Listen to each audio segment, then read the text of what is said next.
All right, quarterback Jaden Rashada. He's a top 50 player in the country. Nathaniel Joseph, top 100 player in the country at wide receiver. Those are the two, obviously, everybody's talking about. But we also have here, just in the last 24 hours, Robert Stafford, who's listed as an athlete out of Melbourne, Florida, 12th rated in that category. Have you got a chance to see Stafford? And I haven't looked him up. I saw the commitment announcement, but I didn't look him up to see what positions he's playing in high school or what he's projected to be. So what he has been playing has been like running back and wide receiver, punt return, kick returner. But he's also been transitioning to cornerback as of late.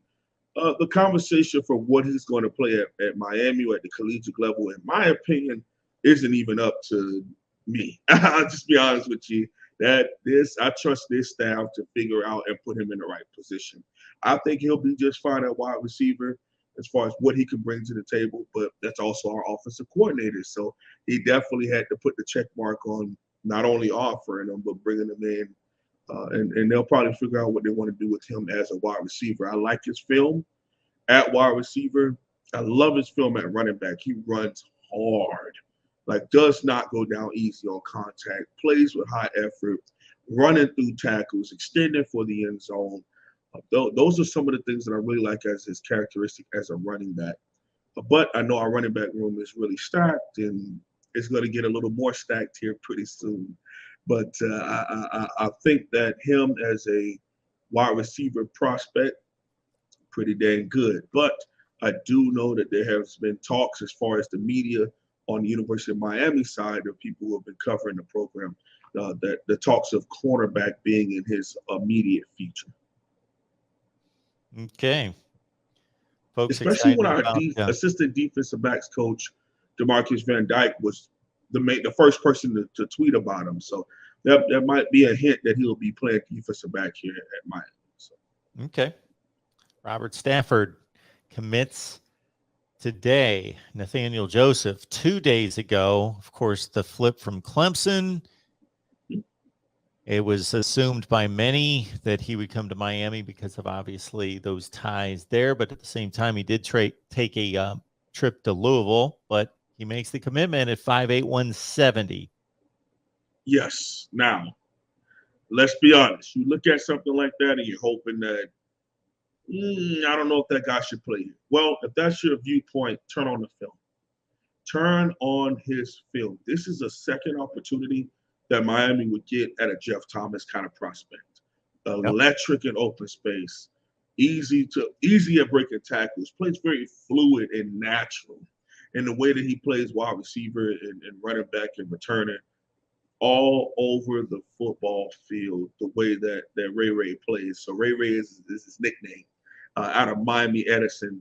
Uncle Luke is his head coach down there at Edison. So he's a big time prospect. I mean, you talk about somebody who's top 20 at their position nationally, they're pretty damn good. But this young man is it. He's a baller. And Mark, what we have been missing at Miami, in my opinion, is not only bringing in these kind of guys, but letting them play the way that got them to the dance. Just letting them play football. Not like, oh, you bring them in and no, you got to play the Miami way. And no, you don't get the trash talk. And no, you don't get to get up and get fired up. They kind of tried to talk that out of our players. Plenty of rumors about what was happening on Green Tree practice field under the last two regimes, not just the previous one, but also under Mark Richt, where the thought of we recruit these Dade County guys and we want the dog to come to Miami, but they don't want them to play that way. And be confident, act like you've been here before, shut up and hand the ref the ball. That's not Miami. Now, doing things to where we get penalties or doing things outside the line of respecting your opponent, that's not what we want to do.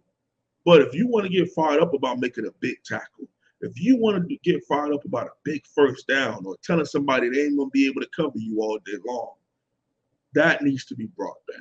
And not only doing that, but doing it on the football field. And Ray Ray specifically is one of those prospects that he is a dog. And he's going to tell you about it, and he's going to run right past you the next play, and you may not be able to catch him again after that one.